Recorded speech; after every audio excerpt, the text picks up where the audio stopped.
Somebody is painting strange symbols on our homes. Submitted to our /nosleep by likeeyedid. It might only be the end of August, but my hometown somehow always feels a little like fall. And when the second half of the year begins, that's when the transition atmosphere is at its peak. When the streets are orange and red, and the leaves and sticks crunch under the sole of your shoes.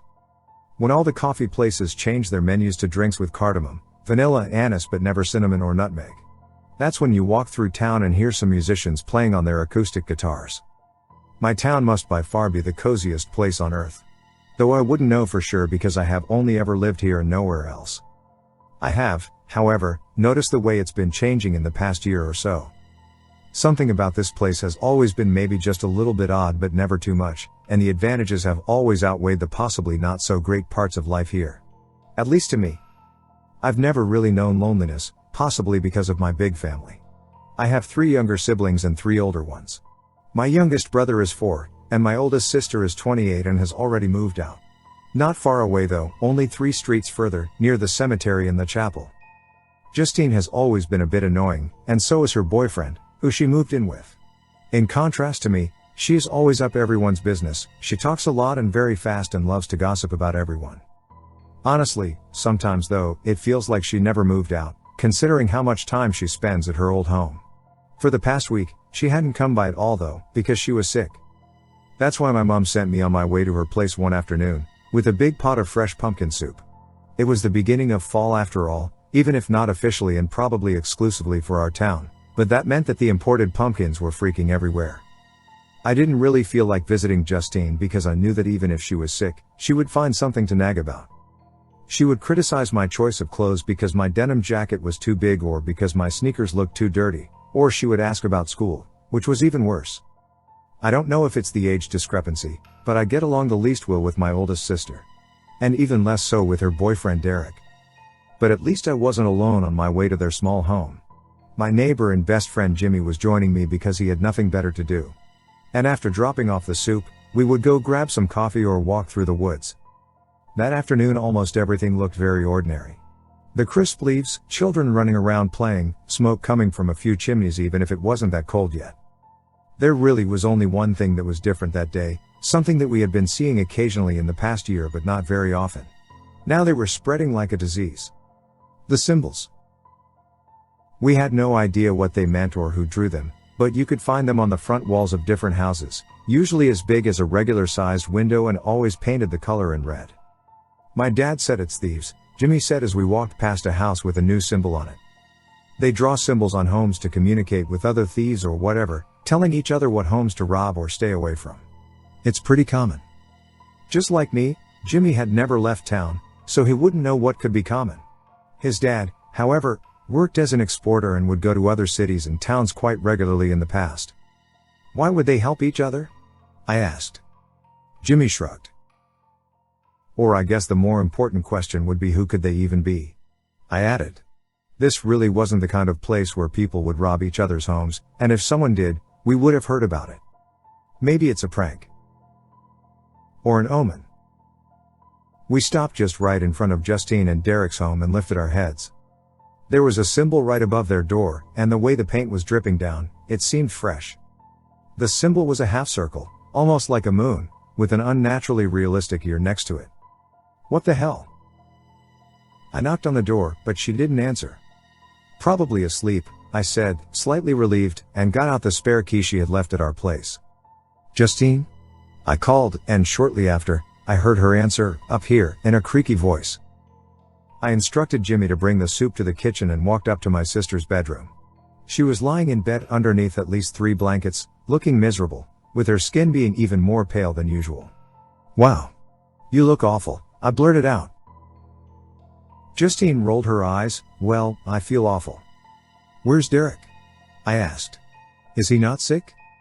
No, luckily he didn't catch it. He's at work right now. That's another thing here that's not really debatable. You have to work. Our town is really rather peculiar about that.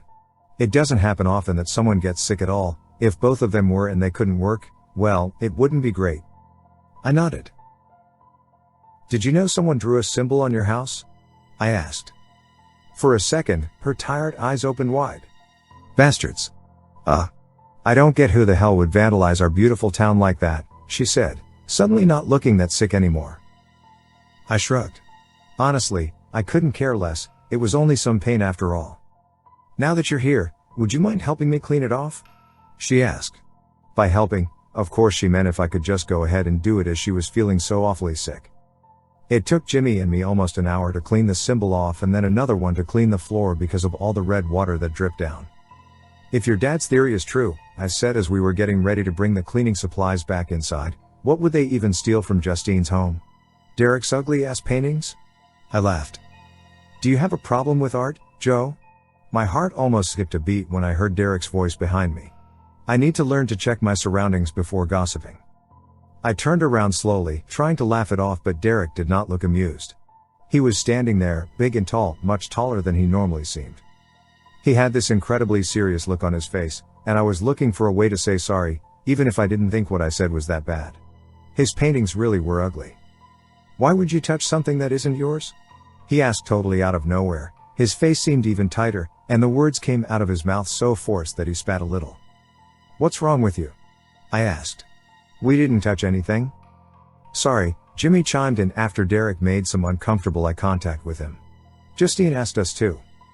All of a sudden, the serious look on his face disappeared and changed into a big smile. Oh, well, if that is the case, you only did as told, I suppose? Justine doesn't know what is right or what is wrong. She's not herself yet. Yet? Jimmy and I looked at each other, both without a clue what was going on with Derek. All right, kids, do not worry. Now I should go and take care of your sister. She really is awfully sick, and we can't have her lying around doing nothing for much longer, can we? He walked past us and slammed the door shut behind him. Should we go? Jimmy asked. I don't know. He seemed weird. Even more so than usual. I suppose he seemed a bit unbalanced. I rolled my eyes. Jimmy was always so clueless, but there really wasn't much we could do. I texted my mom to stop by at Justine's after work, and then we left to stroll through town a little before dinner. My mother assured me that everything was completely fine with Derek and my sister during dinner that evening. Justine was supposedly doing much better already too, and Derek was taking great care of her. Mom sounded so impressed.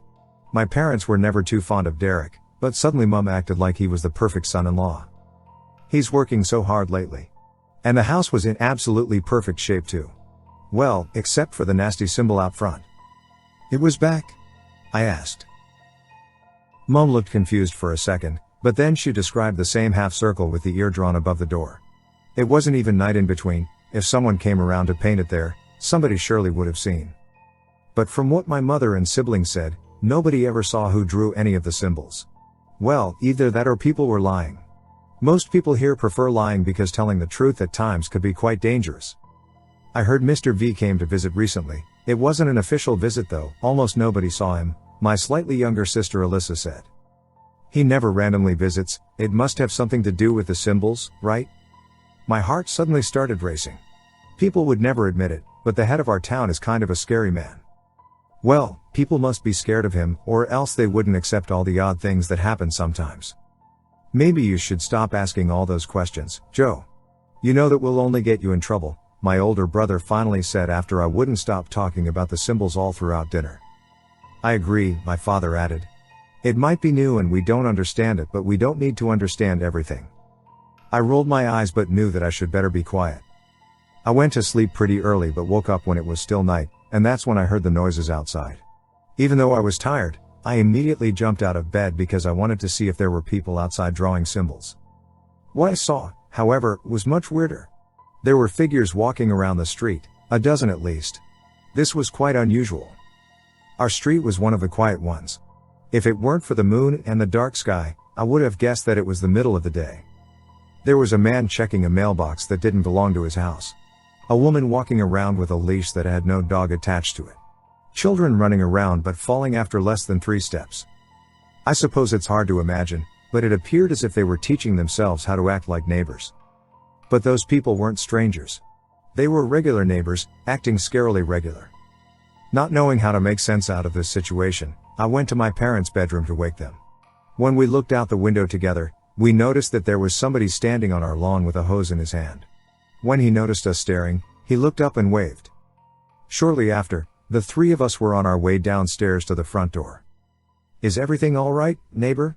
my father carefully asked the man who smiled when he saw us. He was wearing pajamas and one of those weird sleeping hats that I didn't realize people even owned. "Why yes, of course, I'm just watering my lawn so the flowers can blossom." "But George," my mother said politely, "this is our lawn, not yours." "Oh," the man responded. Then he dropped the hose to the ground, turned around, and left without another word. My parents instructed me to go back to bed, but I knew something was going on, and all of a sudden, something inside my gut was telling me that the town was not okay and it had to be connected to the symbols. I knew they would never have listened to me, but there was something extremely familiar about that man. Not the way he looked, he lived on this street, and I'd seen him before, but the way he acted and looked was weirdly familiar. It reminded me of Derek this afternoon. It didn't take much convincing, only a few small stones thrown at his window, to get Jimmy out of bed. When my parents went back to sleep, I left the home with the intention to go check on my sister. On our way here, we had met so many neighbors, smiling and nodding as if it was the most normal thing to do their errands in the middle of the night. The scariest one was probably the woman strumming a guitar and repeatedly opening her mouth without any words coming out. With every person that looked at us, I felt a shudder, and I was afraid of what Derek would be acting like. "What are we going to do?" Jimmy asked when we stood in front of my sister's home, which appeared to have all the lights on inside. I shrugged. I didn't really have a plan, only the urge to make sure she was okay. Jimmy put his hand on the bell, but I was just quick enough to pull him away. "I have a key, remember?" I took a deep breath before opening the door. We walked into the hallway. In front of us were the stairs that led to the bedroom, and to our left was the living room. As I'd noticed from outside, all the lights were on, and there was somebody in the living room. "Hello?" Jimmy said loudly, and I felt the urge to punch him until Derek calmly responded, "Well, hello there." He was sitting in the living room, in front of the television, zapping through every channel there was without a break. "What you doing, Derek?" I carefully asked. "Oh, just watching," he responded without turning around. "Where's Justine?" "In bed. Sleeping. Resting." Suddenly he turned his head almost all the way around. "She is almost healthy and receptive again, isn't that marvelous?" I turned around and immediately ran up the stairs. I thought Derek would follow me, but he didn't react at all. My stomach was turning by the thought of my sister being like him, but when I made it to her door, I felt even more repelled. She was lying in bed dressed in a hospital gown. Everything smelled sterile and clean, and around her were dozens of bottles of medicine. "Justine?" I whispered, and she looked at me with bloodshot eyes. She opened her mouth, but at first, no words came out. Finally, though, she muttered, "Get me out." The head of the town, or rather the guy who funds everything, has brought a lot of changes lately. Things are different here now. There never used to be strangers in town. No new people came to live here except if they were born in our town. Some left, mainly by dying, with very few exceptions. This is a wonderful place for many, even if we have to live by a few odd rules.